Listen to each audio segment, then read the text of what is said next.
and distribution of attendance towards the end of the session. Please be informed that all participants are invited to ask questions to our panelists through a link that will be given at the chat box from time to time. Thank you for your kind cooperation and attention.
Good morning, good afternoon, and good evening to all of you from whichever part of the world you are viewing this global e-forum. And it is my pleasure to be the moderator for this program. I'm Sufi Kamal, and on behalf of the committee, I would like to extend a very warm welcome to all of you. We appreciate you taking time of your busy schedules to join us today. We hope you will learn a lot as we have lined up for you to be fruitful and engaged.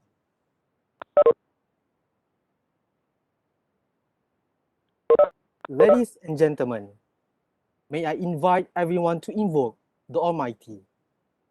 May I request all of you to get ready for the prayer as we would like to start this e-forum with a prayer. Please, all right respected professors, doctor, and all audiences. Al-Fatiha. أعوذ بالله من الشيطان الرجيم بسم الله الرحمن الرحيم الحمد لله رب الرحمن الرحيم إياك نعبد وإياك نستعين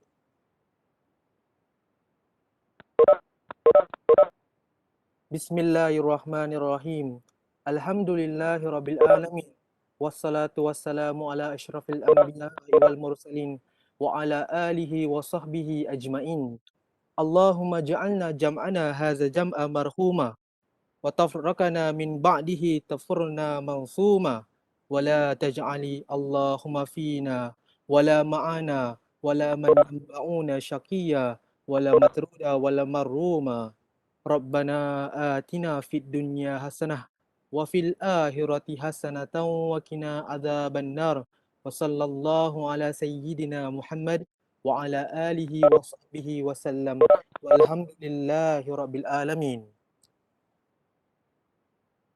Amin, amin, amin ya rabbal alamin. To begin this program, we are pleased to have Associate Professor Dr. Rasmini Omar, Dean of Azman Hashim International Business School, University Technology Malaysia, to deliver the opening remarks. Please welcome Dr. Rasmini. Thank you very much, Mr. MC, Mr. Sufi Kamal, ya. You're welcome, Dr. Yeah. Assalamualaikum warahmatullahi wabarakatuh. Good evening, good morning, good afternoon. As I've gotten the message from Dr. Zaidawati that we have various participants from many parts of the world. So hello to all from wherever you are located. First of all, I thank you very much for the presence of our great speakers, panelists for the day, for the evening. Mrs. Hamidah Minhaj, Director of Regulatory Affairs Asia Pacific at Colgate Palmolive, Hong Kong.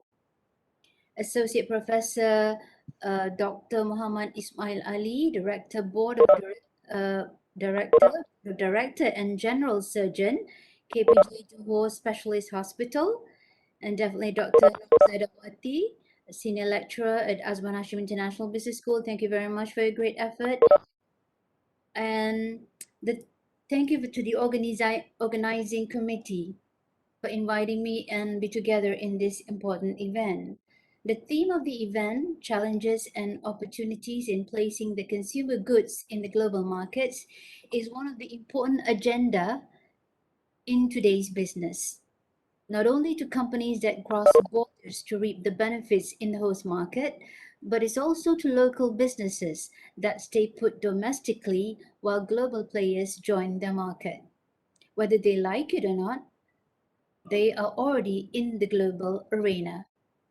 Now, consumer goods and services companies are in the midst of a transformation unlike any other time before in their history. Although there have been times of disruption and competitive fervor in the past, today's environment is marked by huge changes in technologies, consumer preferences, sales channels, marketing approaches, barriers to entry, and supply chains as well as logistics strategies.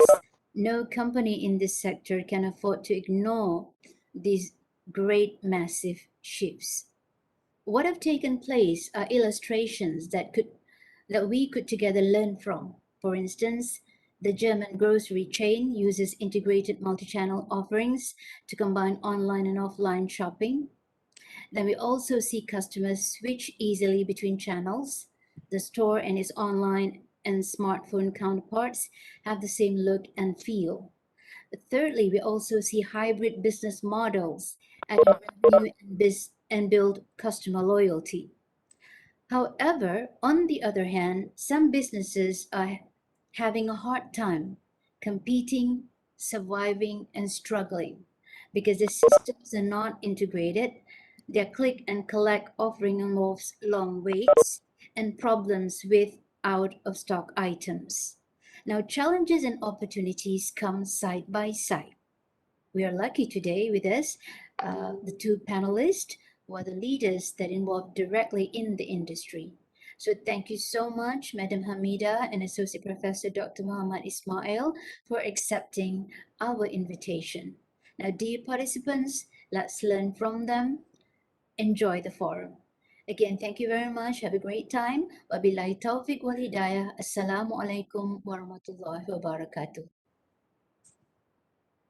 Waalaikumsalam warahmatullahi wabarakatuh. Thank you, Dr. Rasmini Omar, for those wonderful remarks. Before we start the main agenda tonight, Let's take a look at the montage that the committees have produced in conjunction with the title of our e-forum today, Challenges and Opportunities in Placing Consumer Products in the Global Market. So, without wasting time, let's watch together.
What a wonderful montage.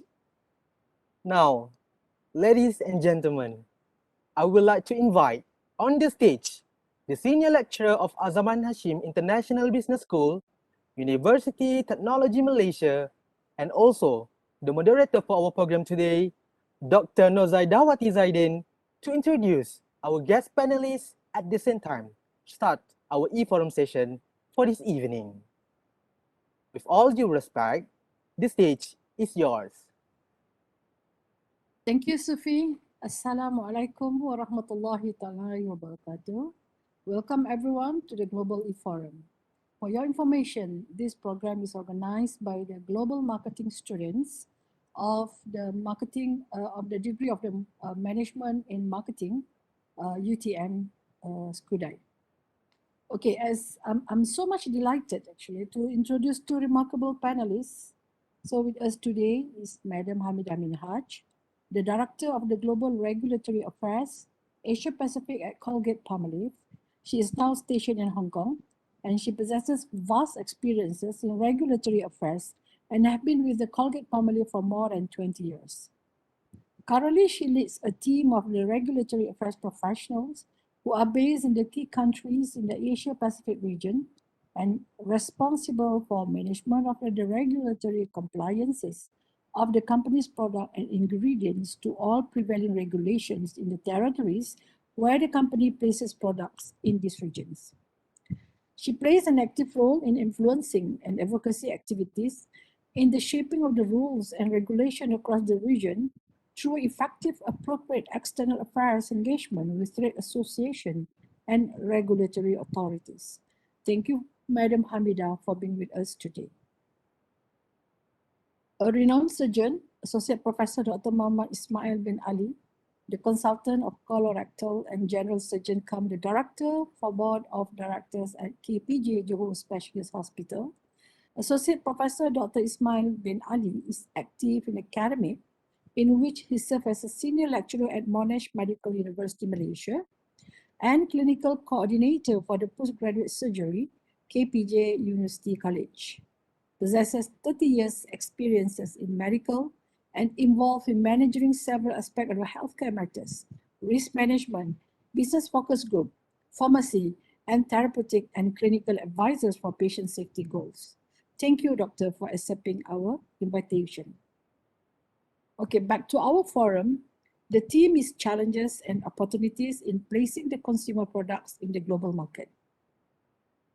As mentioned by the Dean earlier, challenges and opportunities came simultaneously. Many global business leaders have successfully transformed the challenges into opportunities. Therefore, to know more and learn how, let's begin the discussion. Are you ready, the panelists? Okay, all right. So I will ask questions and I will swap between Madam Hamida and Associate Professor Dr. Ismail one by one. Okay, my first question. What are the changing or current trends in the consumer demands requirement for the consumer product? I shall now call upon Madam Hamida to peel the issues.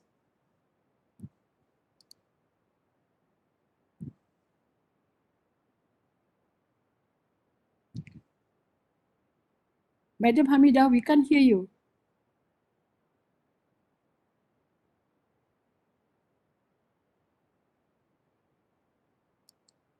Madam Hamida?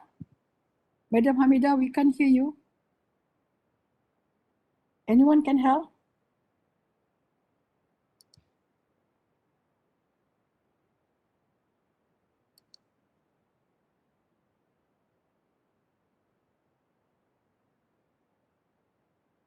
Sufi, can you help?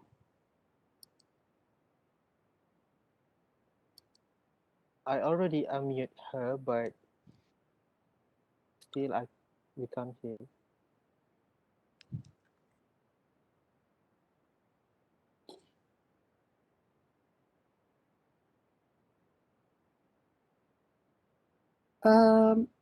Maybe you should log out and log in again, Madam Hamida.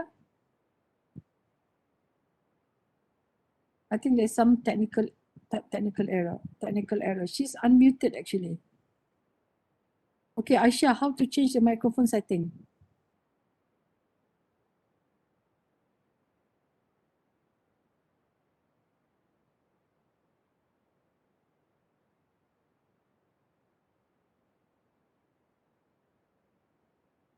Okay, at the three dots then.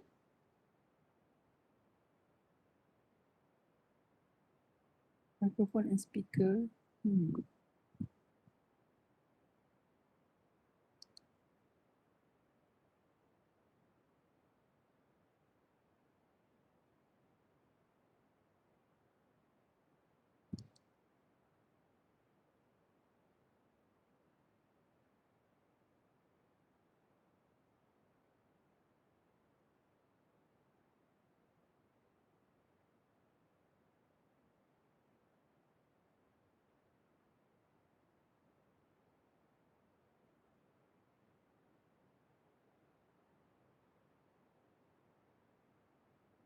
Don't know whether or not everyone can hear Okay, me all right. because I've Okay, already good. unmuted myself. Okay, thank you so much. Thank you so much, Mr. Sufi, Muhammad Sufi Kamal. Dr. Nozaida Hoti Zaidin and the organizing committee for inviting me. I have to admit, I cannot say that I am an expert in this topic, given my current function, which is monitoring and ensuring compliance of our products and ingredients. And I believe that Associate Professor Dr. Rosmini Omar and also Dr. Nozaida Hoti Zaidin are the experts in this area. But I will make an attempt and try my level best to deliver. So I think the questions I was asked is what are the changing consumer demands or consumer trends in the market currently? Now, I would like to cover first, I think, the two emerging trends in the market at the moment that are big. I would not touch into the digital, which is also emerging trend. We can talk about it later. The first two emerging trends that I would say that relate to the consumer habits and the demands are the emerging trend of wellness and sustainability awareness among the consumers. And number two is the increasing demand for compliance to ethnic, religious, and other related asks, which means that it could be organic, natural, free from kind of products. So these are um, a few demands nowadays that change the changing consumer habits that actually truly impact the business. And of course, for CPG, that is the consumer finished goods or rather packed goods companies, these biggest challenges also is surprisingly a positive risk or opportunity for the industry as a whole. Now, as the consumer habits change, it forces organization to regroup and come up with new ways to be innovative and efficient. For example, the emerging trend for wellness and sustainability, as I mentioned earlier, the demand for compliance to ethnic, religious, and other related asks, the need on the on-the-go products, waterless products, multi-purpose, multi-benefits, easy-to-use products, concentrated, smaller packaging with better effectiveness. Now, if you sum up most of these demands nowadays are related to sustainability. This is a big thing now in the market. Um, and for us, basically, when we look at wanting to deliver the need for sustainability, the need for sort of the ethnic, religious requirements, um, it is not an easy process because consumers, as we know, will prioritize for healthy and socially, making a purchase that is socially conscious, paying more attention to what is in the products or rather what is not in their products. Choosing products that are organic, plant-based, free from certain ingredients, reduce the amount of packaging, which I have explained or touched a bit earlier. So basically, sustainability is the buzzword now. It is a big risk if the consumer product companies are not adapting to this change in consumer habits, meeting consumer demands for sustainable products, but at a lower price. That's also another demand for this consumer. They want efficacious products. They want products that meet the sustainability requirements. They want products that meet their needs like halal, vegan, vegetarians, kosher, but they want to purchase the product at a lower price. And still, of course, brands will have to deal with the challenge of finding a balance between consumer pressure to embrace sustainability versus what actually sells. Because sometimes there is a demand, but when we put the products in the market, it probably does not sell as we anticipated or planned it to sell. So that is also another challenge that we are facing, Dr. Zaidawati. Over to you. Okay, thank you, madam. All right, the keywords there, sustainability, low price, and some sort like cultural differences. Yeah. So let's hear from our medical experts. But I tweak a little bit of my question. All right. What are the changing or current trend in the consumer's demand requirement for the healthcare services? Over to you, Dr. Ismail.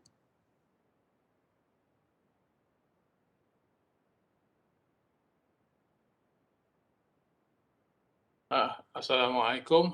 Good evening, good morning, and good afternoon to everyone from around the world. I hope you can hear me. I am a doctor full-time and a lecturer part-time and hospital manager part-time. So, uh, we have been been in this global health business for almost 12, 13 years now. And I have been in charge of the market in Indonesia, and my team has now moved on to Bangladesh, Jeddah, Australia, and recently Thailand.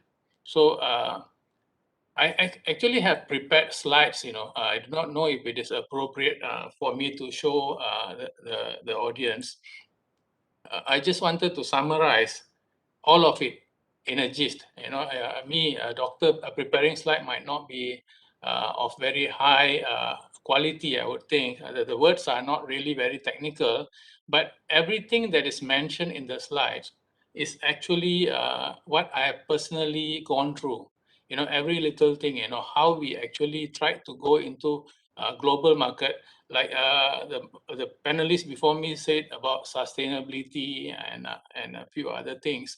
But I realized in by and large, most people are just consumers without really a lot of thinking into all that, except fulfilling their immediate needs.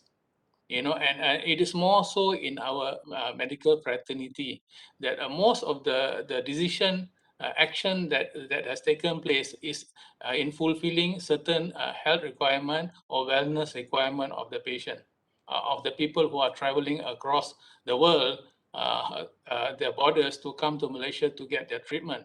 So sometimes it even becomes illegal in their own country, and they'd rather come to Malaysia or Thailand to have their treatment.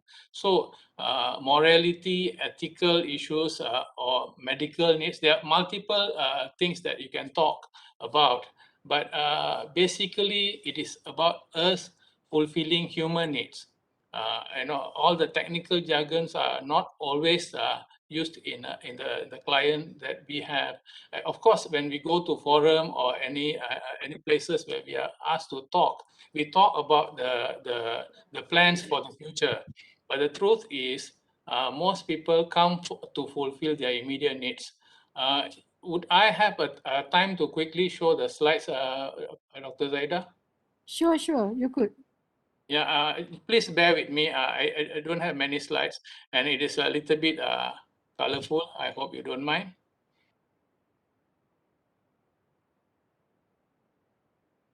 I'll try to go through as fast as possible. This is the question that was posed to me by Dr. Zaida. She sent to me asking about challenges and opportunity in global health. Please stop me, Dr. Zaida, if I'm taking too much time. No, it's okay. Let me try to get this. Can you see me? Can you see my slides? Yes. A full screen or just A full screen. That's good. That's good. Okay. You see, health tourism is a very good business. In Malaysia, in the previous Malaysia 5 years Malaysia plan, it was growing at a rate of more than 10%. Then the last 5 years plan until year 2020, unfortunately, we had COVID. We were already exceeding 15% every year, until COVID came. So, and Malaysia is number 3 in Asia. So the business is a good business. And some countries, richer countries like America as well as UK, they also realized it probably is good to export, to import health services. They send their patients over to other countries to get treatment. So uh, right now there are multiple talks, to have bilateral ties between countries so that we can make health tourism a business that is also cheap. So it is a good business. And from patients' perspective, they would like to go to a cheaper country because the insurance doesn't cover so much. In places like America, it's too expensive and they use up the insurance. so they go to other countries. And sometimes some of the medical care is not available in their countries. I take care of Indonesia, and a lot of things are not available there, so they come over. In some countries, sex changes, breast implant, things like that are illegal, and so they come to countries where it is offered. In Malaysia, there are places that offer such thing, but Thailand is very popular for surgeries that are usually not done elsewhere. UK especially sending their patients across to Europe because of the long waiting list. And now insurance are also covering, so they can actually use their cover use their insurance to get services in our country.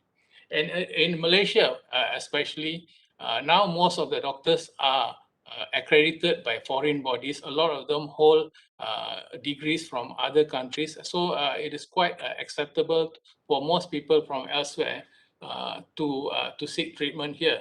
Most of us speak English, and our staff do speak English and well trained. So we have accreditation acceptance from the world, and we have got multiple accreditation as well. And for the markets around us, Vietnam, even China and Indonesia, we are quite close to them. So there are many reasons for business to happen.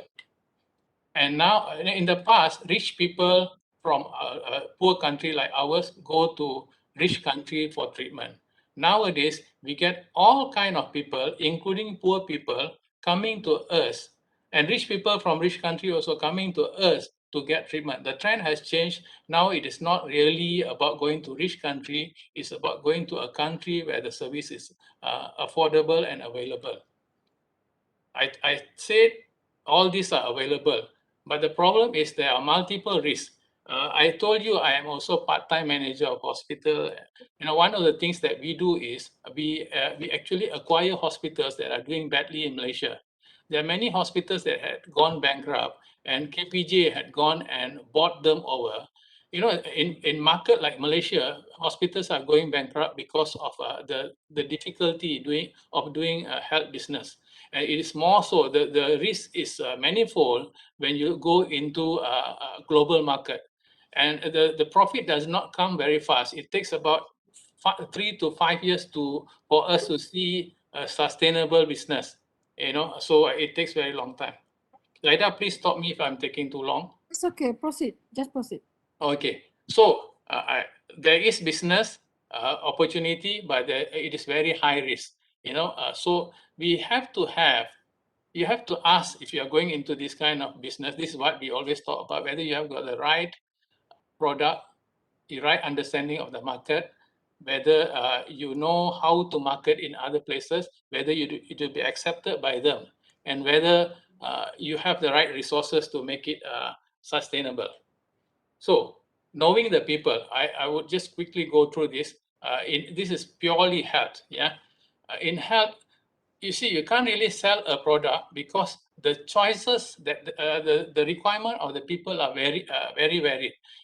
Different race, different religion, different psychology. Some need very high quality, some need very cheap. Some have cancer, some need beauty product. So the range of treatment required is really huge. And if you want to make a product, it can be easily 3,000-4,000 types of products. And it is almost impossible for any hospital or any health facility to provide all that. And worse, if you are going into an international market with very varied market segmentation, if you are not careful, whatever you promote will not be heard by the people. Whatever you're trying to sell, no one will buy, and it is not possible for you to sustain interest in purchasing your product. So there is a risk if you do not understand the segment properly. And now people talk about there's digital population. A lot of people can access our information in this country, so we should tap into that. Again, what we realize is whatever we put into the internet, I probably should get UTM to help us. When we put in, we just waste money because most people do not look at it. No, in Malaysia, it is still possible, because we share same culture, we like kind of understand what they want. But when you go into international market, it doesn't work. What works is when we have patients already coming into Malaysia from various promotional activity, and they are given some form of digital platform for them to stay engaged with us. Say an application that gets update on the treatment available or their results or the outcome of their treatment. So as long as we stay engaged, that excites them to tell more people about availability of such application and such service. But just going into this idea of going to digital population sometimes can make us spend a lot of money without much return. We have this problem when we went into Jeddah and Bangladesh. It's a real issue when we go into places where we do not understand their language and they do not understand us. There are many cultural barriers and language barriers such that we are perceived as outsiders, and they are not willing to let us touch them as healers, as people who will treat them, and they will not make the trip to our country for us to treat them. So there were multiple issues that we had in the initial period when we did not understand the cultural barrier in other countries. I shall answer some of your questions later. It is in the slides, but let's not read that out. I earlier said it's very difficult to brand ourselves in other countries. There are big brands like Coca-Cola, Pepsi, even Colgate, Palmolive that has been around for many, many years, and people will understand the brand. So it is easier for the brand then to develop newer ideas about how they have evolved. But when the brand is not really known, it is not easy. Whatever brand we put, most of the time people will just glance through, but they do not stay on the brand. So it was an issue earlier, and of course we had a team that collaborated with people in other country and developed the branding, and then we looked at how they stay in social media. And then we went into the social media that's popular in those countries so that the brand can then shift into the application of social media so that we will have the brand continuity. And that helped us to stay relevant, and the people started communicating with us. Going into other countries, for a country like Malaysia, where we speak only Malay and we speak English, sometimes we do not have the right kind of people to speak other people's language. Worse still, we do not have the kind of expertise to go into other countries' market. I told you earlier about the expenses that is required to stay relevant in this, sustainable in this business. So it is very expensive to do. And before we went into any market, we do really detailed research. We even get help from people in those countries to teach us what are the ways that we can go in. And usually we will start very small, by introducing very simple product to see whether it is workable. And then we gradually will expand the business. And a lot of times we have to rely on facilitators, agents, and companies in those countries to assist us, which is actually a possible risk because they don't always stay with us. And these are other things. You recently noticed that there was COVID that had resulted in complete stopping of all kind of traveling. And people who even traveled before that, when they come here, not only leaving their country, coming here, 1% or 2% getting the treatment is an emotional issue. And the bigger problem with them is them actually traveling to Malaysia with their disease, and after surgery they actually travel back to their country, sometimes long haul, with their illnesses. So there is a risk, and some people have actually developed complication on the way coming to Malaysia or returning to their own country. And there can be health risks when you have a procedure in some other country, infection, failure of the surgery, or they develop some kind of infection that is unique to our country, then they take back to their own country. Those are real issues, and we have had such problem with some of the countries in Asia, such that we do not advise people to make the travel to have their treatment elsewhere because of such risk. And the biggest problem is when we operate, we send them back to their country. There's no one to follow them up, either because we are far away, they cannot come back, or their own doctors refuse to see, because if something goes wrong, they will be sued because they've already touched the patient. And you know, our country, it is not really unique to our country. Most country does not really cover for medical indemnity when someone is already elsewhere. So there are issues with traveling to another country for treatment. And there are ethical issues as well. You know, doctors in the country where we go and do business sometimes do not like us because we are taking away their business. So we have to be very careful in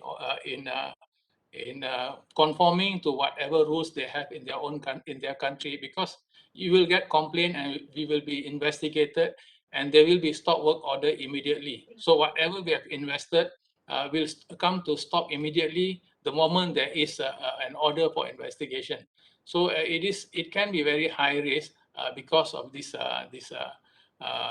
problem between countries. You know, it can be doctors group, it can be professional group, it can even be business group. Sometimes even the local authority, the government, they can put a stop work order and we lose everything. You know, we had something like that not too long ago in one of the countries, and we had to just leave the hospital and come back to Malaysia. You know, so that can happen. Moving on, Malaysia is quite okay in the sense that we do comply to most of the international standards, you know, and that had helped us to draw people from elsewhere. Earlier, Dr. Hamida Minhaj was saying about sustainability by coming to certain standard. This probably is as close as it is in medical fraternity, where we are ethical, we comply to the international standard. But believe me, most of the patients so far who make the trip to Malaysia never ask about this. You know, all they want to know is whether we have qualified doctors who can do deliver the treatment, and whether it is comparable or cheaper than their own country in terms of pricing. So this is my last slide. You know, there are many issues with doing business in a healthcare. You know, I talk about this segmentation, this pricing of the product, packaging. There are multiple issues, but at the end of the day, the one issue that we focused on that helped our business to stay relevant, you know, this health tourism related business had won us multiple awards, and it probably is now about 15% of our income for the hospital. I believe the only reason we stayed until today is we focus on the patient. It is not so much on the branding or selling or promoting. It is about focusing on the patient, because our business is very unique. You can only operate one time. There's no real repeat customer most of the time. You can only do most of the procedures one time, but they will go back and pass good words about our business because we focused on them. And we are very critical in terms of clinical governance, which is a very big thing in a private hospital. So we are outcome focused, we are patient focused, and we create whatever we do in the hospital based on value and demand of the patient. Thank you very much. This last slide just to show that health business is very high risk, and a lot of people do not make a lot of money. You know, more so if it is health tourism. You know, there are big figures shown in papers, but most of them are actually foreigners working in Malaysia. You know, you have a lot of foreigners, millions of foreigners in Malaysia. When they go and get treatment, they're considered health tourists. But the real business is actually very tough. But so long as we focus on the patients and developing products that are relevant to the patients, we can have slow but sure organic growth. And it takes a long time, 3 to 5 years, before we can see the benefit. But in the long run, I think it will become an important part of the business. Thank you. Uh, Assalamualaikum.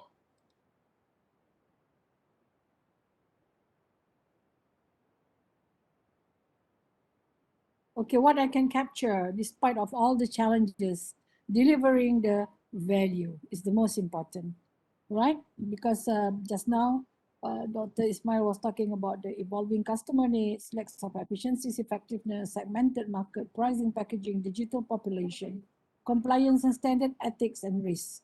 So whatever it is, the most important for the healthcare is the total value. Okay, shall we move to the next question? And I would like to ask Madam Hamida for this. So based on your experience, Madam, how would these changing trends or the customer demand cause challenges and create opportunities? Well, thank you, Dr. Zaida. Just to, I think if I don't share the full spectrum of challenges faced by the consumer packed goods, I am representing consumer packed goods, what you purchase from Colgate. Just to be very clear, what does Colgate have? You know, Colgate sells, of course, Colgate toothpaste, whatever plugs, mouthwash that you use. If you have ever bought Menon underarm protection deodorant that is from Colgate, Palmolive Protex from Colgate. And then if you use Ajax Fabuloso, Softland, Glow, Exion, those are Colgate products. And obviously Colgate also have other brands like, what was it? Uh, Tom's of Maine. We own Tom's of Maine, which is a big natural toothpaste in the US. We bought Tom's of Maine. We bought also oral care pharmaceutical company in Europe, GABA, and we are selling their products, Menon, not necessarily in Malaysia, for example, but in some countries in APAC, Asia Pacific, and obviously in Europe and other parts of the world. So in order to show the full spectrum first, let me share with the audience the full spectrum of challenges faced by the consumer packed goods. And if I don't do that, maybe then I'm not being fair to the audience as well as to the organizing committee. Now, when you look at CPG, consumer packed goods, to some extent, as what Dr. Uh, had shared just now, that health services, for example, uh, is arguably one of the most challenging industries to be successful in. It's an industry where brands have to work to find a balance between being innovative and adaptable. I mean, for Colgate, being a 200 plus years company, is facing that. How to be innovative and yet adaptable to the current demand of the consumers, of the retailers, of your business partners. Again, without changing too much of their core, our core offerings that allowed us to be successful in the first place.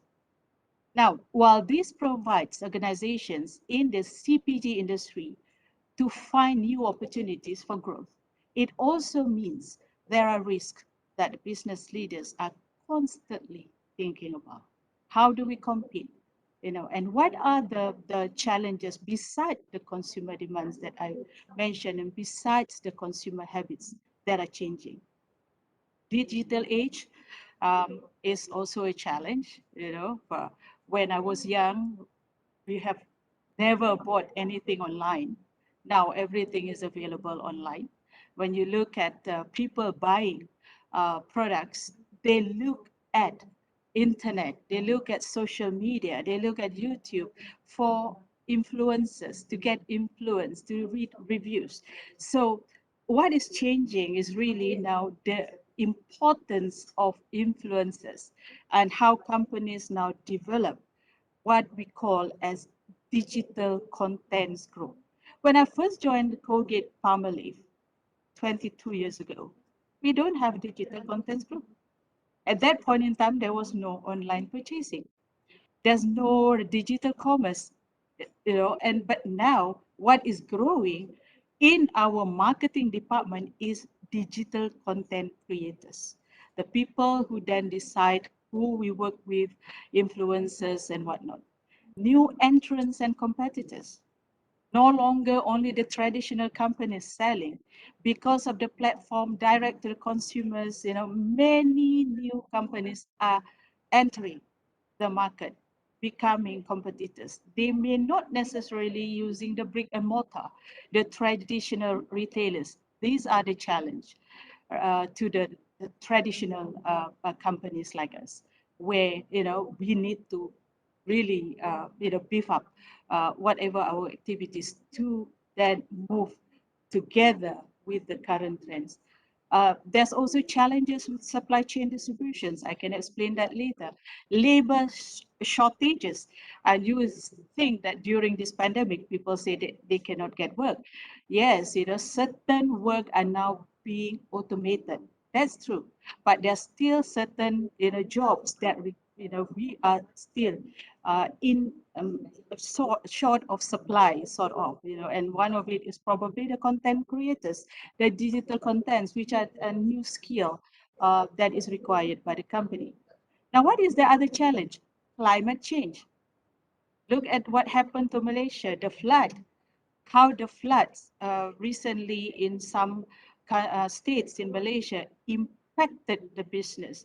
One of my friends who owned a manufacturing company, a factory located in Klang, they have to stop production. They have to look at, to assess the damage to their machineries.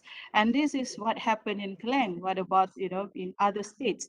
And climate change is not only happening in Malaysia, but also in other parts of the world, in Indonesia, where you may have plants, in the Philippines and whatnot. Then government regulations, technical regulations, international trade regulations, those are also something that actually impose or pose challenges to the business. And then there's another aspect for us, the CPG business, is the external stakeholders pressures, the NGOs, the pressure groups.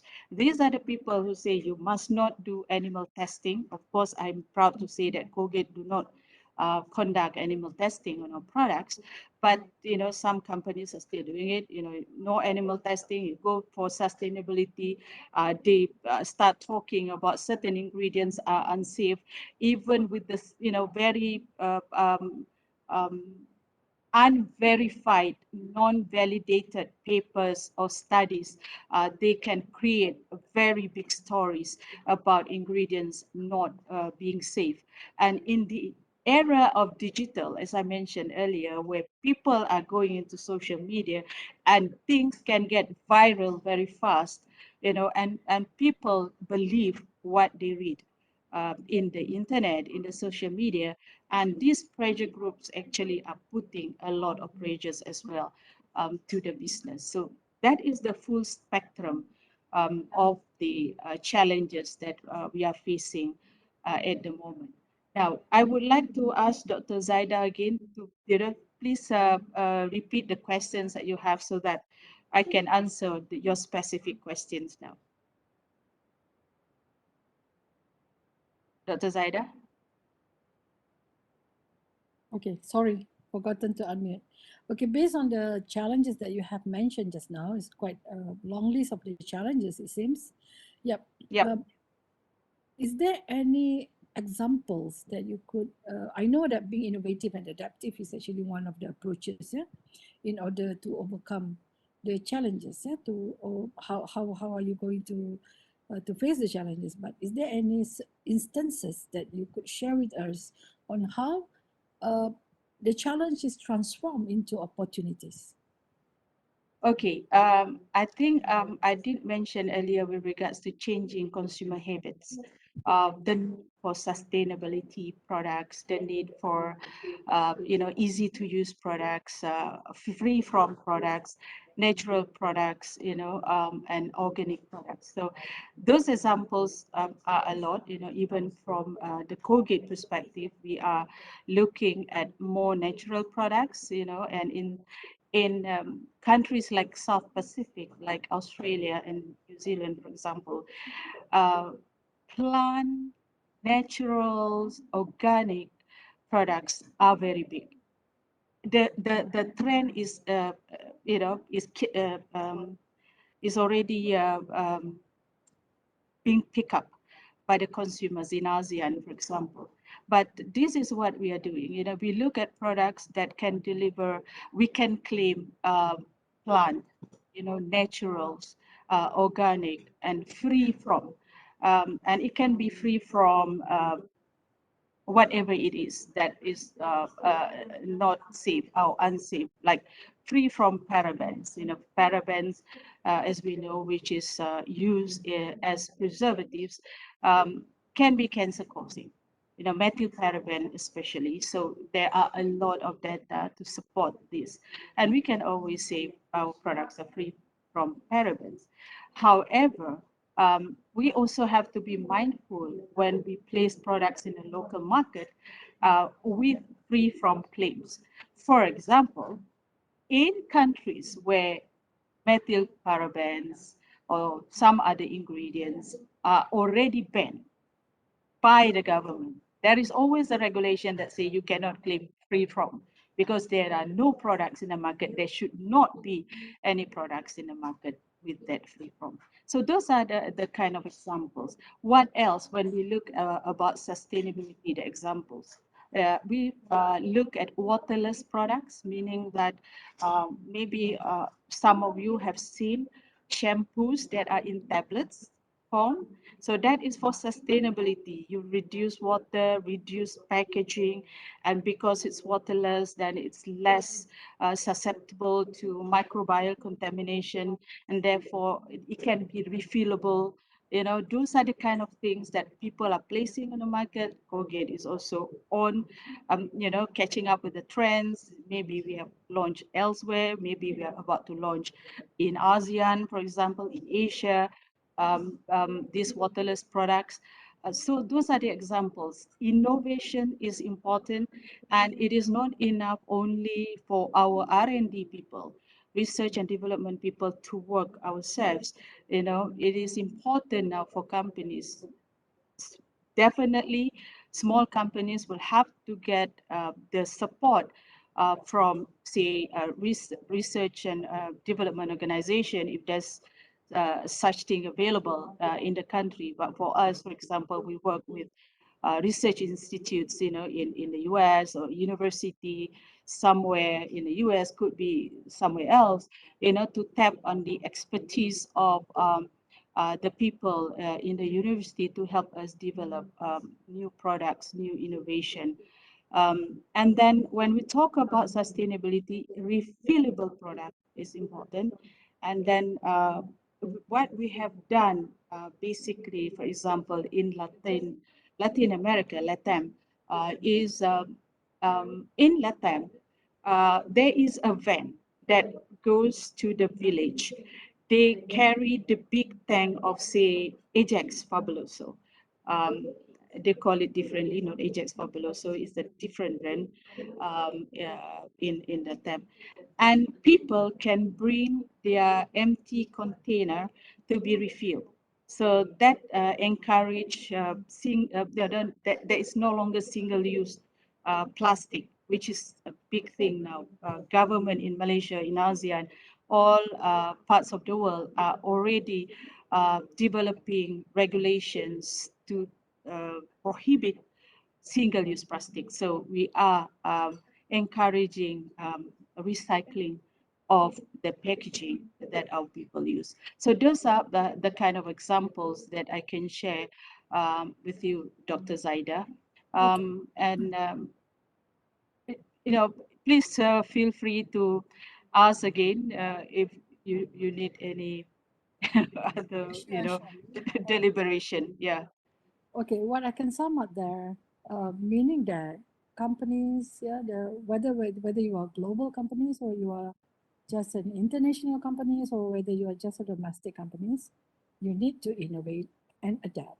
That would be the we call it as the keywords, yeah, or as the keywords for the implementation. Changing your marketing mix strategy, the way the product is distributed, the way the product is developed, change, some innovation on the product itself, and also the promotion and also the pricing.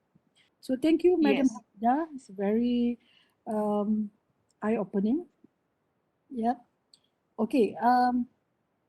I would like to pose the same question actually to Associate Professor Doctor, and how the scenario of the challenges take place and turn the challenges into opportunities.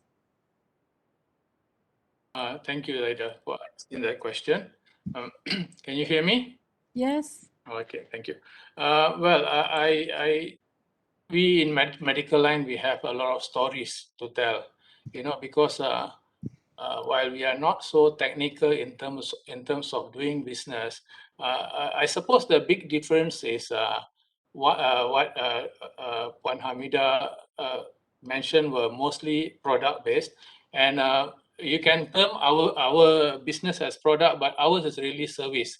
Service is really based on relationship and trust, and when you earn people's trust based on the attributes that we have in terms of our competency, in terms of our character, in how ethical we are, how we work, and then we can go through many difficulties with our customers to build a better business.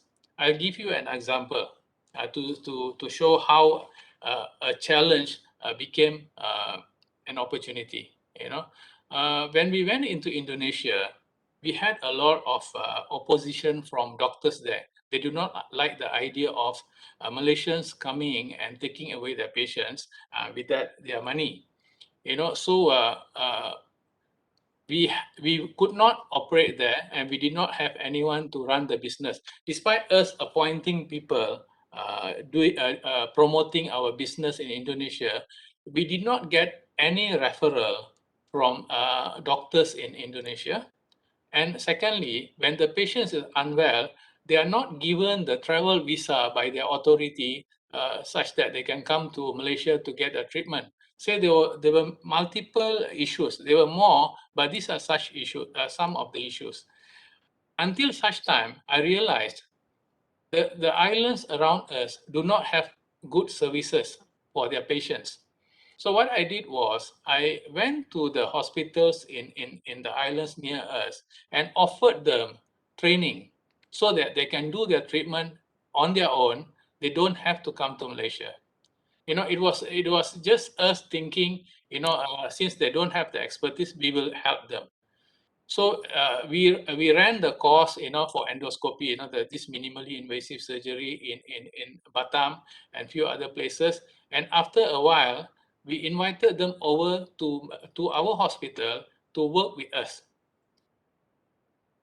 And after a few times, them coming here and acquiring the skills, and they started to know all the instruments that are needed, they started referring cases to us. So that was a beginning. Starting to refer cases is just a small business. Very soon after that, we were invited by the governor of the island to discuss about potentially opening up a hospital in Indonesia. We went there and we discussed, and then Tabung Haji of Indonesia came. Many other people came over to talk to us about possibility. And in that short time, within next 3 months, we had 40 panels, companies from the islands, oil and gas companies, and many other construction companies took us as their panel. They started sending their patients to us because their doctors think we are genuine in our undertaking, in our business. So the patients started to come. We did not get to build the hospital in Batam because we did not get the land, but the governor that became our friend eventually became a minister. And this minister was then transferred to Jakarta, as all ministers do.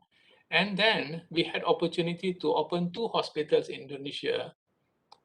And we knew how to ask help. Of course, we did not get we did not have much communication with him. But the fact that he introduced us to people and told us about what are the rules and regulations of setting up business in Indonesia, it helped. So, and we right now have 2 hospitals. Indonesia has become a big market for us because 10% of our income comes from Indonesia, and a lot of people from the government and also business and politicians do too come to Malaysia for treatment, which is very good marketing for us now. Branding, we do not have to do a lot of work to promote ourselves. When the ministers and senior officers put in their Facebook pictures of them in front of our hospital with our hospital logo at the back. So what was seen as a problem at the beginning because of the resistance from a group of doctors to friendship and trust and helping out each other eventually became a big business. And this is just the beginning of our business. We have not been in this for very long, just barely 10 years. But more and more islands are coming to us asking for assistance in terms of setting up certain services, teaching, exchanging of students. Their students are coming to Malaysia. Dr. Zaida earlier said I teach postgraduates, surgeons. So I have surgeons from Indonesia coming over to Malaysia to learn. And inshallah, the business opportunity will be very good and the relationship will last for a very long time. So there is one story, but there are many stories. This is just one such. Thank you. Okay, thank you, Dr. Ismail. Just one question. Yeah. Is it difficult or easy to develop loyalty in the healthcare business? So sorry, again, develop what? To develop loyalty among the patients. Very good question. So long as the treatment is focused on the patient's needs, patient-centered care is not only about patient, them, their medical condition, their family, their needs, in terms of movement, in terms of the concern. It's not always about luxury in hotel, all that, It's about us thinking ahead of what a patient will require, in such situation.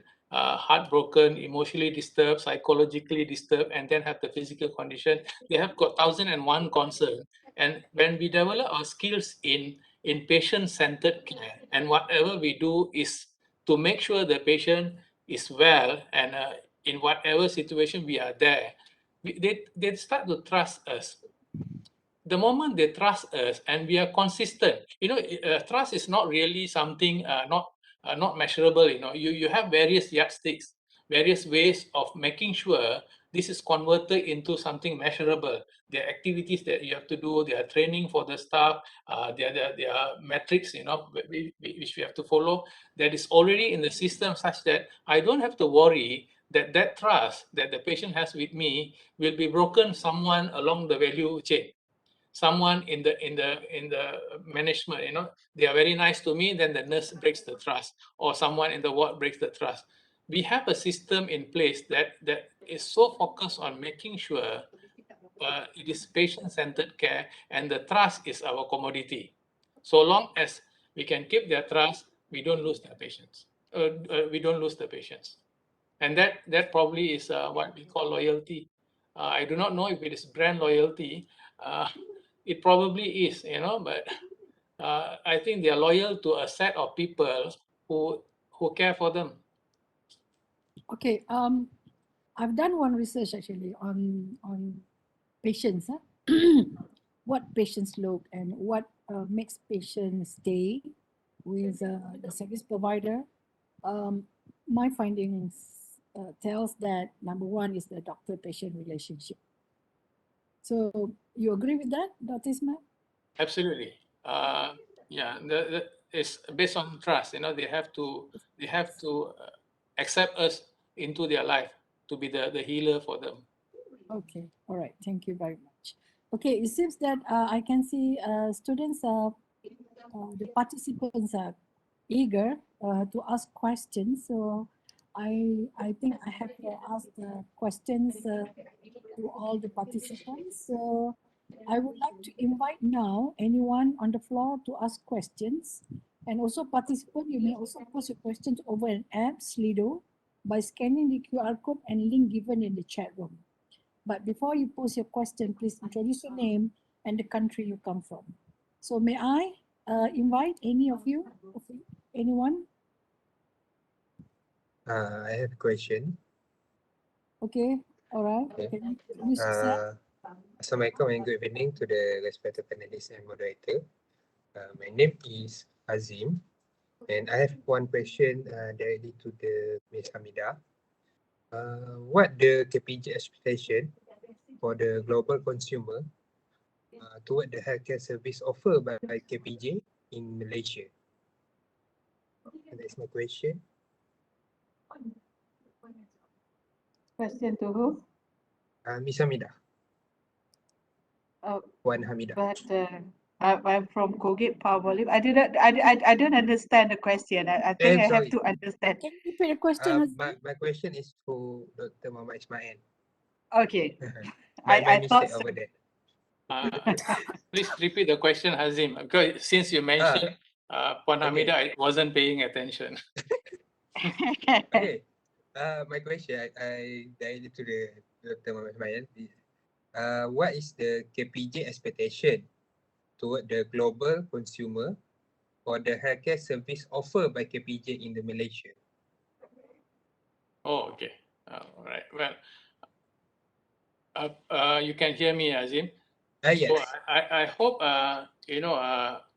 maybe I can give a little bit of perspective with regards to health tourism or healthcare.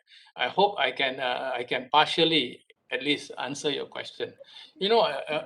Healthcare is just like, maybe since Hamida is here, it's like Colgate Palmolive. It is not just one product. It is not one. While we might think Colgate is one product, it is not. It's like huge, large number of products. Healthcare is more so. As I said earlier, we can package 3,000 to 4,000 various products in different form, and when we package it to different segments, it will become a lot more than that. So we have got all this. Now we have to see how we want to tackle the market that is so huge out there. So to make it something simple, I would think what KPJ would want to do is, instead of going for everything under the sun, everything that's possibly doable under the hospital, we want to actually build centers of excellence. Centers of excellence are where, in one center, say orthopedic bone, you come to us with a backbone problem. We have many doctors who are expert in many areas of the backbone. They are excellent in that one area. Say we have center of excellence for heart. So any problem for related to heart, various conditions, you can come to this one center and we can do it. Number one, if you go to any place randomly, you will find one heart doctor, maybe one bone doctor. He's not expert in everything. He's just a general expert in one area. So by building centers of excellence, number one, we can bring up the level of service to very high quality. We can tackle most of the problems that any patient can have. And most importantly, we will improve the human capacity, the talent in Malaysia, by having center of excellence. Other people can come and learn in Malaysia. Malaysia is a training center for many countries. But having a center of excellence is really translating whatever we have into something that can be used for future generations as well. So I think it would be nice if we, as KPJ Hospital, can build many center of excellence. You might know we have 28 hospitals in Malaysia. So at least, depending on which area we want to capture, how easy it is for patients to go and be in a place. It is not always about health tourism. It's also for our local patients. We can have different kind of center of excellence in different places, such that we can be quite comprehensive in the way we take care of all kind of illnesses. I hope I can answer. I have answered your question. The keyword is center of excellence. There are many benefits to it. I hope if I have not answered, quickly check in internet. You might find this word center of excellence in medicine. That is our ultimate aim. Thank you. Thank you, Doctor, for the answer. I'm just a bit curious. Is it KBJ have VIP international patient? Oh, Example like Prince Dubai, KPJ have that type of patient? well, I did mention in my slides earlier, the VIPs tend to go to Mat Salleh countries. You know, they still Oh, do, you know, but we have ministers from Asian countries coming to KPJ group. You know, so of course, Indonesia, we have a lot of friends. The president of Bangladesh, uh, Bandra Naegi, is our regular patient. In fact, she liked us so much, she even invested in the hospital in Bangladesh, our hospital in Bangladesh. So the president of Bangladesh is our regular patient in our Bangladesh branch. She doesn't travel to Malaysia, but the Malaysian hospitals, we of course we treat a lot of ministers, not the prince. I think the prince would rather go to more discreet places in America and UK. Thank you. thank you, Doctor.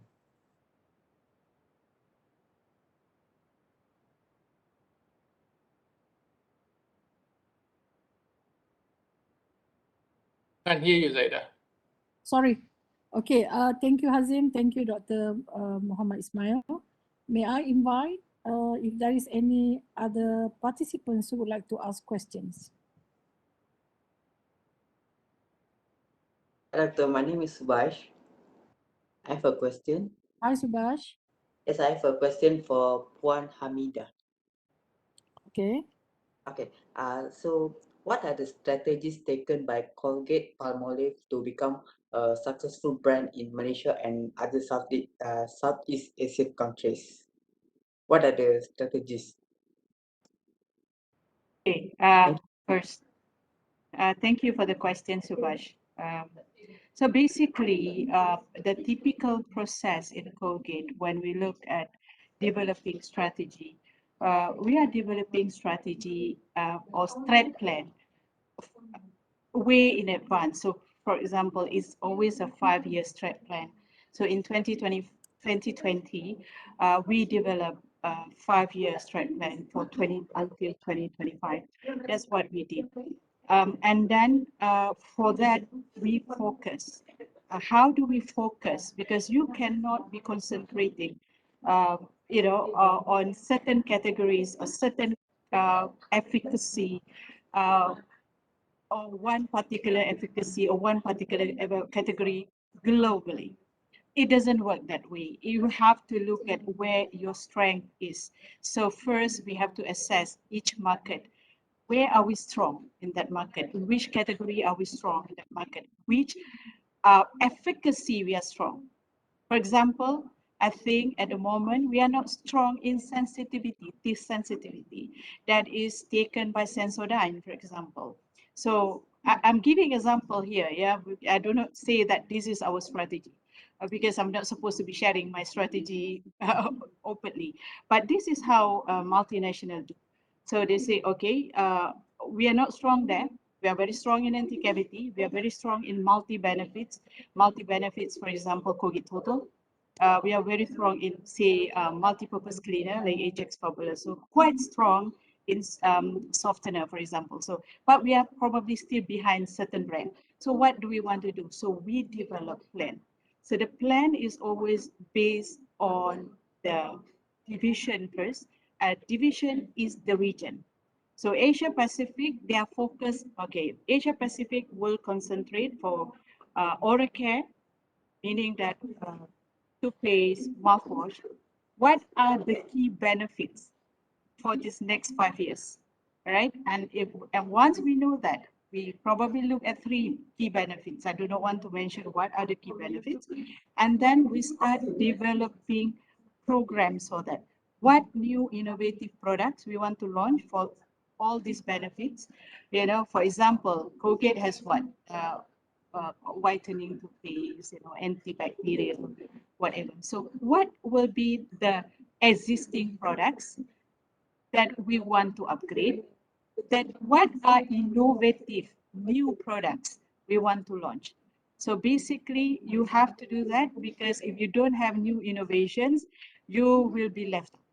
You know, your competitors will start, taking over your position. So we monitor where we are in terms of, are we still number one? Are we number two? Are we strong number two, or very weak number three, whatever it is. So we do that. So in each region, we develop the strategy. But at the same time, Colgate may also identify certain area where we want to focus globally. And then we also will identify countries where we want to focus because we know that countries will be the big income generator for Colgate or income generators. Now, in Asia Pacific, we have two the highly populated countries in the world. Number one is China, number two is India. I do not know which one gets the number one, number two now. But these two countries not only are in our strategy for Asia Pacific to win. So we will always say win in China and India. But this is also the strategy for our global, because China, India, and the US are the biggest markets for Colgate. And we are not that big in China. Believe Believe me, we think that we are number one globally as a brand for Colgate, but we are not as big. But when we say we are not as big in China, our sale in China, which is not as big versus this market size and the population, is definitely much, much, much bigger than the entire ASEAN. So that is the magnitude of China. So that's why whatever that we do, when we innovate, which country do you want to go first? You must understand the market through focus group study, because we do have consumer insight groups. In every division and in key markets, we do have consumer insight groups. That is, they understand the consumer demands, the consumer needs, the changing trends of the consumers for us to deliver the right mix for the market. Now, China consumers, they are very sophisticated. They love new technologies. They love all these high tech, products coming from China, even the phones, whatever, even cars, So basically, we will develop usually very big innovative products to be launched in China first. If China can sell it, we think we can sell it in ASEAN. That's how we work now, basically. So China is the key market to the point that we have a group, a dedicated group we call accelerators. Now they are called accelerators, which is innovative, creative groups. In China, and previously we think that, because Colgate is very good in sending experts. I'm an expert in Hong Kong, for example. But we realized that for China, you need the Chinese to manage it. You need the local people because they have better understanding of the needs. So in China, for example, if you want to sell high ticket items, very premium products, you cannot make it in China. Even the Chinese do not want to buy highly priced made in China products. So the products that are expensive in China, we normally get it from our plants in the EU because it's made in the EU or made in the US. That's how the consumer works. So basically, I hope everyone can understand Malay, but companies now cannot be short sendiri. Sometimes we become short sendiri. I mean, I have to admit, even as a staff of Colgate and have worked with Colgate for 22 years, it's very short sendiri. That means that you think it's good because you are so excited about the products, but sometimes the consumers are not excited about the products. So you can have something that you think, oh, this is big hits, and we work on the big hits. We spend all the resources, a lot of money, a lot of funds to campaign, but it's not a big hit. So we have to go back to the drawing boards and see why it doesn't work. So it's a lot of sometimes also um, a lot of trials also for this company. I think the only thing what Colgate has is because we have the backup of being 200 plus years, so maybe we are probably I do not want to boast about it, but maybe we are more cash rich than some of the smaller ones. Now that is a strategy. Another one is to see your competitors. I mentioned about the new entrants to to the market, the direct to consumers products, the indie brands. We have indie films, they also have indie brands. These indie brands sometimes has a very strong follower, and they probably rely on influencers and whatnot. And how many of these big brands, Colgate included, that you have seen that have purchased this indie brand? And when we buy this indie brand, we know that the brand, perhaps it has a lot of followers, but in terms of quality and the technology, whatever that they sell to consumers, from the small business may not be there. And we will then pump all our knowledge and our technical expertise, our R&D expertise to then improve their formula and their products. And then we not necessarily rebrand, but we actually, package it slightly differently from the original indie brand. What do you call it? Apa dipanggil lah, pengasas. What is pengasas? I always cannot recall what is it. We have a lot of these pengasas in Malaysia. The entrepreneur, right? So the latest, yeah, the founder, the latest brand that Colgate bought, which is actually a very good brand and not bad quality at all. It's a very good quality. Is a Hello toothpaste, which is originated in the US. So we have bought it. We are planning to launch it in certain parts of Asia.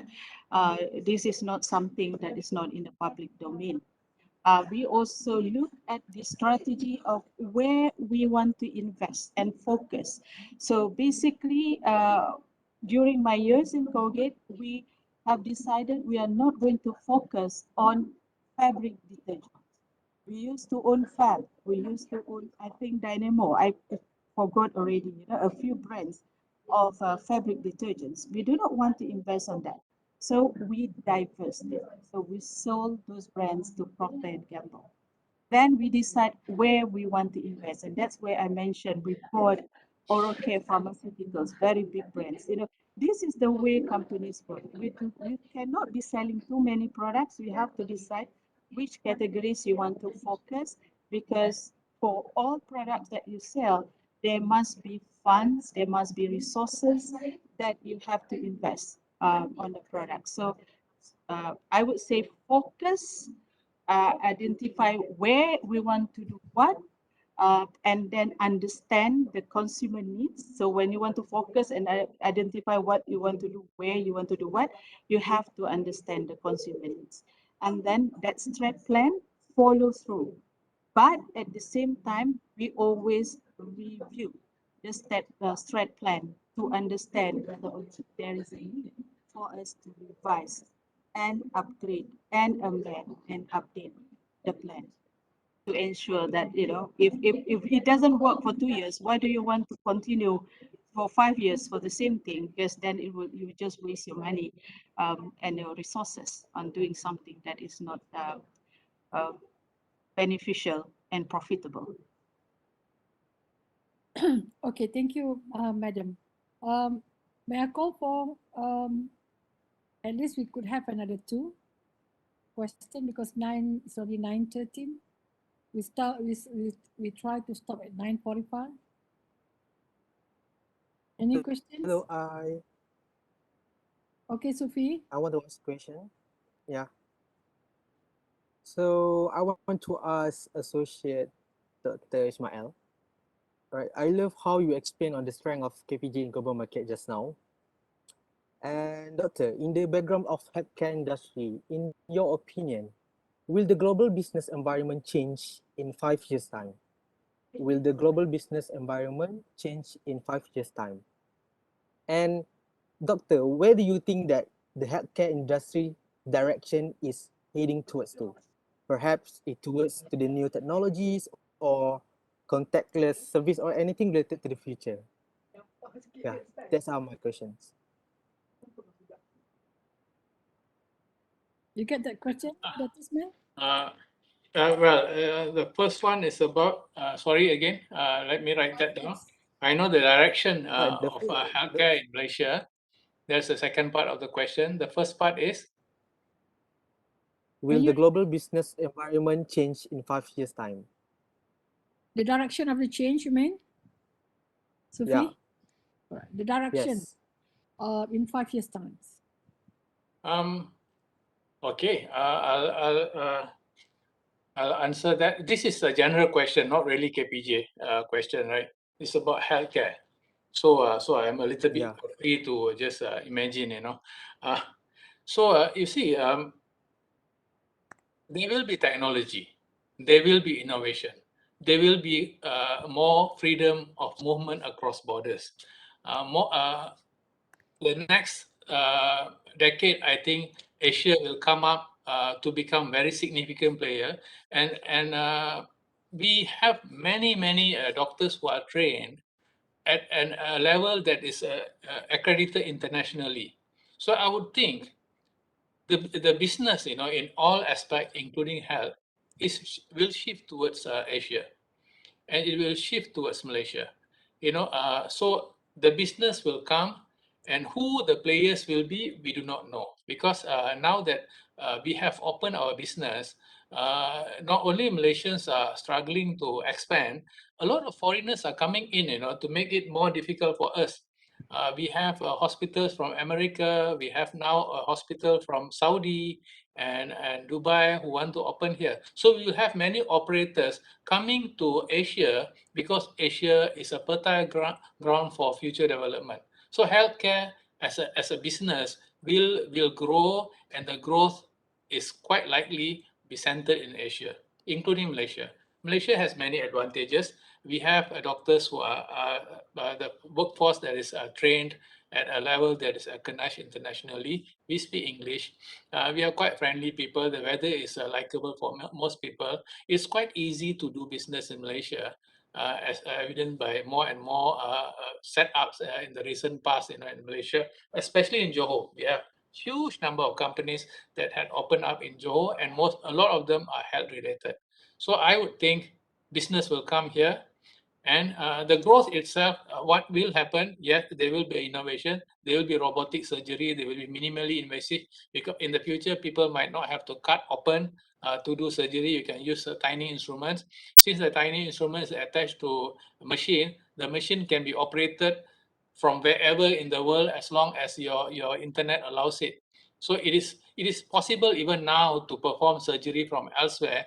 I suppose in the future it will become more, you know, is possible. I have done some surgeries using this metaverse, just trying it out, and it is possible to do operation without all the instruments. The instruments attached somewhere, and I was just wearing glasses, you know, looking at the surgery and just performing with the hand in the robotic things. So metaverse, innovation, new ways of doing surgery will become norm. That is about the business. There's another big aspect. We are now treating illnesses. In the future, the big business will be about staying healthy. Wellness will become a big business. As we become healthier nation, a lot of people are working past age 60, and they want to be healthy for as long as possible. It has become a big business where anything that is directed towards aging, staying healthy, young and stronger for a longer time has become a big business.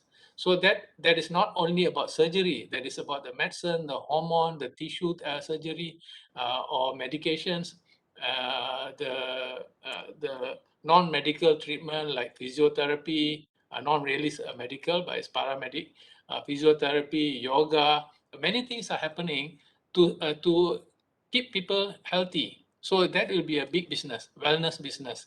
I think that will surpass in terms of uh, money compared to actual health illnesses-based business. So those are some of the things. You asked about the second is about direction Malaysia or direction of KPJ. Direction of the environment, I want to ask. the business environment. You have answered the Yeah. question just now. Yeah, I probably have answered because there are many things in Malaysia that are challenging. So it's not possible to give a simple answer to business environment as such. But direction as in general, the world is moving towards wellness, minimally invasive, this kind of robotic surgery. That will happen. But whether we will be there and become an important player really depends on many factors, including political, I would think, and the long-term plan for the country. If we keep ourselves in the pipeline and start training more and more people, opening more and more centers, the centers becoming more sophisticated, more center of excellence, we'll be part of a key player in the development in the future. Thank you. Okay, answering your question, Thank you, Sophie. Doctor, for this mission. All right. Okay, thank Yeah, you. it's very Right. crystal clear. Yeah, okay, thank you very much. Okay, can I call for one more, please?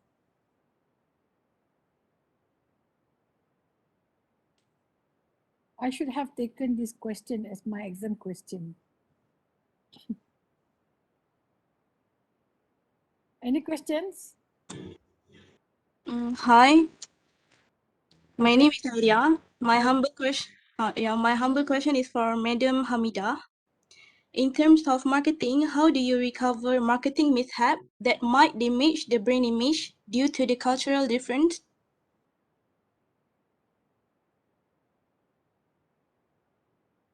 Okay, did you get it, Madam Hamida? Madam, you are. How do we? Okay, can you please repeat? I know that you are saying marketing mishap that due to ethnicity. Can you hear me? Yes, yes. Can you hear me? Okay. So can you repeat your question so that I understand it correctly and answer correctly? Okay, in terms of Hari- marketing, Yes. how do you recover marketing mishap that might damage the brand image due to the cultural difference? Okay. Differences. I probably would like to understand your question this way, and I wouldn't say that is a marketing mishap. So if you do not mind, I think you are asking a question if there is something that we can say as a PR issue due to an issue created in the market that actually create doubt on certain compliance of products. Okay, so basically, let me give direct example for you to understand. So what we had faced in 2005, 2006 in Malaysia, and I was in Malaysia then, and I was the humble regulatory affairs manager for Colgate-Palmolive Malaysia at that point in time. It was with regards to halal. Some parties, I do believe, based on our investigation, who had vested interests in that category, because remember that Colgate is the #1 brand in Malaysia as well as globally. If you can create doubt and then divert that doubt to get people to then divert it into your own sort of gain by then trying to position your product as compliant and therefore people will buy your product, even if you can get 1% of the market in Malaysia for Colgate. If you are a small brand, that means a lot of money. So that is one thing that had happened in 2005 to 2006. And the reason why people were at that point in time, I think they were confident to do that because Colgate moved the production of toothpaste from Malaysia to Thailand.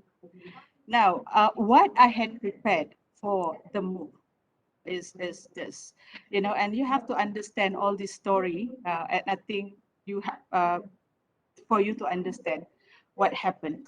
So prior to moving to Thailand, what we had done is I worked with Jakim. I asked Jakim, who is the halal certification body that you recognize in Thailand so that we can go there to get halal certification. Now, you also have to understand that our products, Colgate toothpaste, these products were regulated then by the Ministry of Health under the then known as the National Pharmaceutical Control Bureau, the NPCB. Now they are the NPRA, right? National Pharmaceutical Regulatory Agency. At that point in time, which was prior to the implementation of the ASEAN Cosmetic Directive, and now I'm actually putting my regulatory cap, Colgate toothpaste are all classified as over-the-counter drugs that you can sell actually in mass market, but the classification for purpose of product registration is or was over-the-counter drugs. And the local authority at that point in time, i.e. Jakim, would not, at that point in time, they did not certify products for halal. So at that point in time, Colgate did not have halal, not because we are not halal. We make sure that our products are halal. We cannot get halal or could not get halal certification then because the law in Malaysia then did not allow you to get halal certification. However, when we moved to Thailand, we know that the Thailand government doesn't have that restriction. So in order to protect us, we make sure that our products were halal certified by the Thai Central Islamic Committee, which is recognized by Jakim, recognized by the government of Thailand, and recognized by many other countries, a very reputable halal certification body. So we got the certification, we keep it, but we cannot put the halal logo on packs because of the law in Malaysia. So when people start creating this negative publicity, we went to Jakim, we talked with them, they confirm that we have that certificate. They actually confirm it through their website. They say that Colgate toothpaste does have halal certification from the Central Islamic Committee. We went to the Ministry of Domestic Trade and Consumerism, MDTCC. Why we went there? Because the enforcement of halal or any consumerism or consumer products are under the purview of the MDTCC. So we work with them, we give the certificates, we send our products for them to send for testing to the Department of Chemistry, in a chemistry department, so that they can be assured that the products do not contain any animal DNA. Not only the pig pork DNA, we don't use animal based ingredients in our products. So we do have all the certificates. So when people attack us, we have the backup of Jakim, we have the backup of the MDTCC, and then we went to see the NPCB at that point in time. Datu Aisyah was still there, Aisyah Rahman. I spoke to her. I said, I understand the regulation, understand it was not allowed. However, if we were not able to put a halal logo on our pack, we were unfairly attacked by companies who did not make our claims. So if you make anti-cavity, anti-sensitive, antibacterial claims, you are over-the-counter drugs. But if you make whitening claim, freshening of breath, cleaning of teeth alone, you were cosmetics at a point in time. So cosmetic brands, you can have halal certificate. So people, normal consumer do not understand that Colgate doesn't have a halal logo, but this other brand has it. They don't understand about classification. So what did we do besides that? I joined Halal Expo, either organized by Jakim, by universities. I went to many states in Malaysia. We did an expo to explain. We display our products. A lot of resources and time spent to explain to consumers, you know, just to reassure them that we were halal and we are always halal. So that's why our tagline that Colgate always halal. We have never not halal. We worked since the 1970s with serum for that. So basically, that is one thing that I think, if I can relate to you, that perhaps some people still remember, or the younger ones among us, Dr. Zaida, you know, our associate professor there, because the younger generations may not know about it. So that's what it is. That is the only example that I can share with you. But if ever there is this negative publicity on our products, on the ingredients that we use, we normally work together with our corporate communication, and then we also work with a PR agency. So that's why during the period I was trained. I was media trained to talk in the to the media, to talk in television. So for companies, nowadays also I think it's important that you prepare for that. Something that had happened to Cadbury before, you see that they send only one face, and that one face alone to talk to the media, to talk to the government. So you have to have that one single person to be your key spokesperson when you have this issue, working together with a consultant, PR consultant. And if you have corporate communication like Colgate, then you have to work with your corporate communication people as well to manage this PR situation. Okay. Okay, thank you. How big is actually the halal market in the world? Well, I do have the data before. I cannot recall right now. All I can say is that 1/4 or 25% of the world population are Muslims. And we have seen the increase in demand for halal products. And when you look at, even come from, again? even from the non-Muslim. Now, then you will be surprised that in the non-Muslim countries, we still have Muslims. I mean, I have questions on the halal status of our products by our consumers in Russia. And not necessarily the non-Muslim consumers, but the Muslim consumers in Russia, Kazakhstan, Belarus, those areas where we have Muslims. So basically, there's a strong demand. We see the increase. And then when we look at the technical regulation, which is another area of challenges for the prepacked consumer goods, the Indonesia government is already mandating halal certification, even for prepackaged goods. And then for cosmetics, for example, the implementation is in 2026. So when you look at that, Indonesia being the highly populated, that is the number one, right? Muslim countries in the world from population standpoint. That is big. And if you look at people sending to Indonesia now, all big brands, we are talking about cosmetics here. When we talk about this, but it's not only cosmetics, all products that are meant for you by the Muslim consumers in Indonesia must be halal certified. So when you look at that, you look at big brands, prestige brands, the Shiseidos of the world, the Estee Lauders of the world, the YSL, whatever, they too have to get halal certificates. If not, then they have to then mark the product as not halal.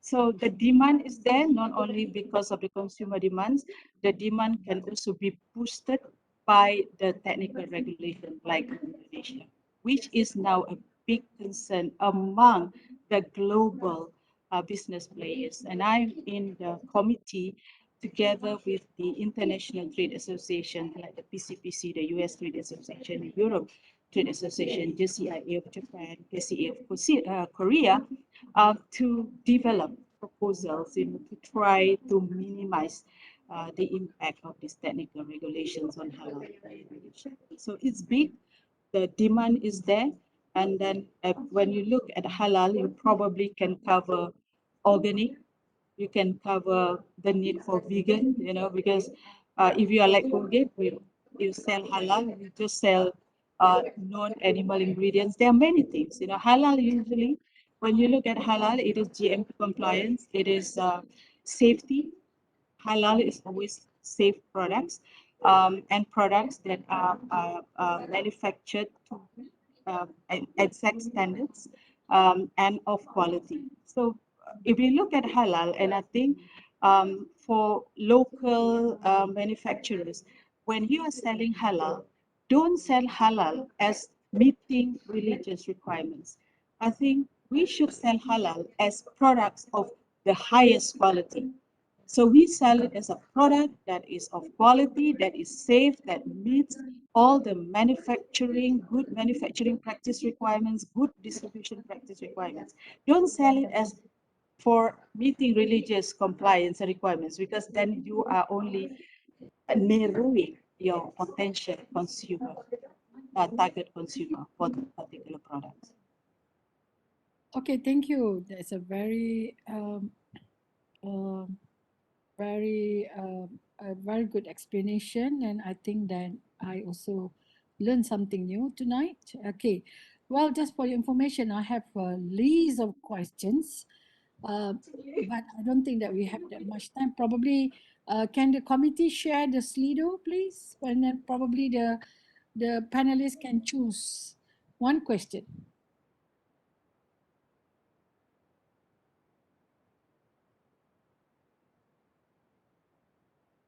Any panelist? One question was asking Dr. Muhammad Ismail on how you manage language and cultural barriers. And Jamie was asking how do you create a CA for your business in a global scale.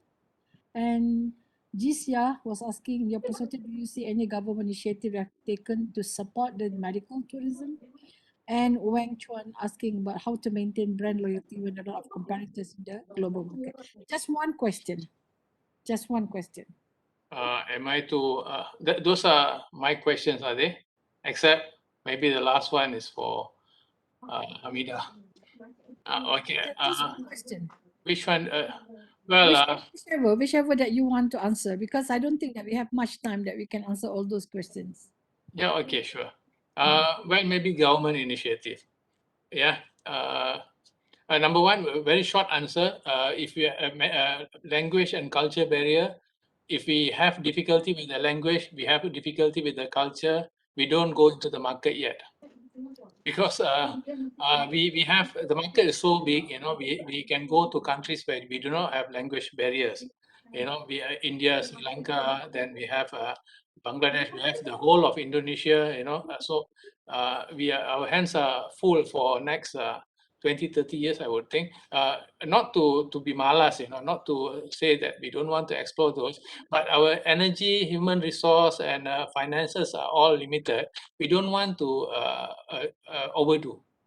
Yeah, that is one thing. But government initiatives, government of Malaysia is well known worldwide about with regards to health tourism initiatives started by them. It has been one of important aspect of business that Malaysia had looked into. The business is huge, it's more than a trillion, and Malaysia is very small. Even in Asia, the money we have made from this business has not crossed a billion. So a billion ringgit, the global business more than a trillion. So it is very small. And with COVID, we have dropped to 750 million. That was the target announced by the minister. So there are multiple initiatives in terms of regulation, in terms of incentives, in terms of subsidy, in terms of providing us land for development, and then foreign doctors Malaysians who are working abroad can come back and work in Malaysia without any need for compulsory service like before. They actually send people to headhunt consultants in areas of importance in Malaysia, key areas. And then in Malaysia, they are building many postgraduate centers. They're supporting research. They're supporting innovation in new areas of services. If you look through the internet, you will see there are names to most of these initiatives, but there are many. It had slowed down a little bit because of the recent uh, economic challenges, but it is already in the pipeline. Malaysia has got Malaysian Health Tourism Council, which is the controlling body that actually, the coordinating body rather, to coordinate various ministries, various bodies representing the doctors and regulatory bodies to come up with a unified strategy for the country. So MHTC is playing a very important role, and that is rather unique to Malaysia because it actually transcends a ministry. It actually can talk to many ministries and many authorities and many medical authorities to come up with a plan. So that has been quite successful. As I said in my first slide earlier, we have surpassed our own projection, 10% or more every year until year 2015. Then we became more than 15% every year growth in medical tourism, and largely because of the unified, the cohesive effort headed by Malaysian Health Tourism Council. Thank you. All right, thank you. I think that I have to stop the questions because it's already 9:40. Um, okay, please be reminded all the participants to fill up the attendance link, and you will be given the e-certificate, yeah, at the end of the session. All right. I think that's all from me. Then I pass it back to you, Sophie. Thank you. Thank you to our moderator, Dr. Zaidawati, our beloved panelists, Dr. Ismail and Madam Hamidah, for a wonderful forum session. I hope you guys can gain new knowledge and also enjoy the forum. Before we end our session, I would like to ask all audiences to kindly switch on your video for our photo sessions. Please, on your video.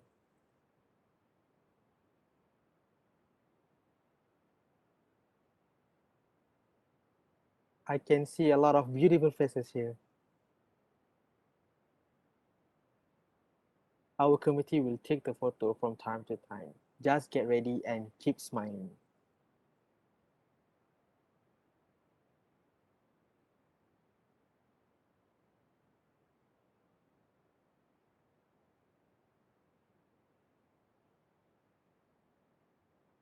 Okay, ready everyone? Okay, 1, 2, 3, smile. The next page. 1, 2, 3, smile. 1, 2, 3, smile.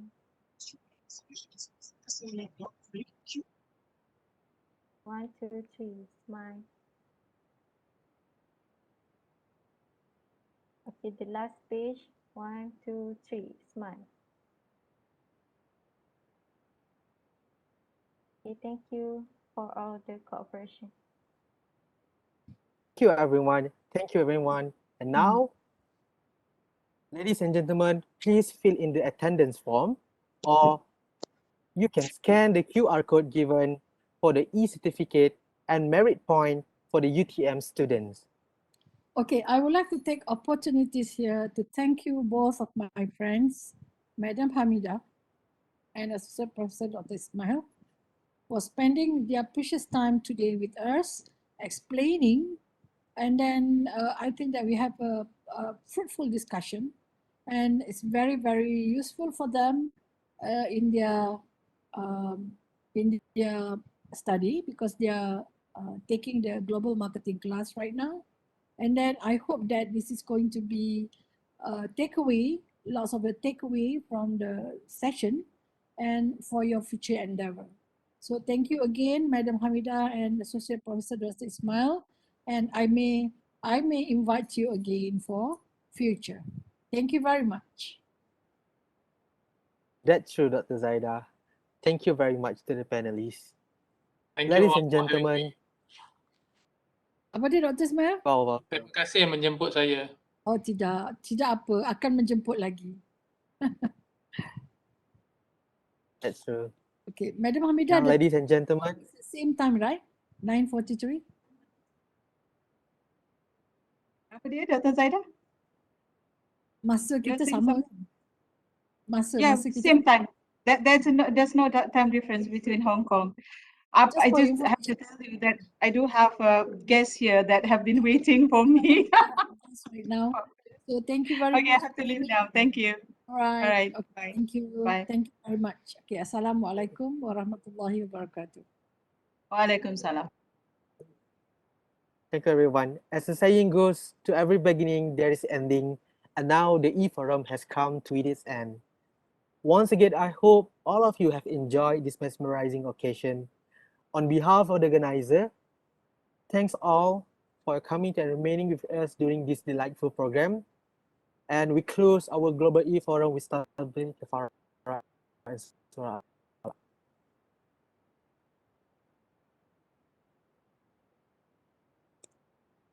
Ladies and gentlemen, may I thank all of you for your active participation in this e-forum. I hope you gain new knowledge and enjoy the forum. I would like to wish for all of us to stay safe, and on behalf of the organizing committee, I would like to apologize if we made any mistakes throughout the event. Thank you everyone, and till we'll meet again. With that, good night and Assalamualaikum. Thank you, Sophie. Thank you for inviting me. You are not invited. You are actually compulsory.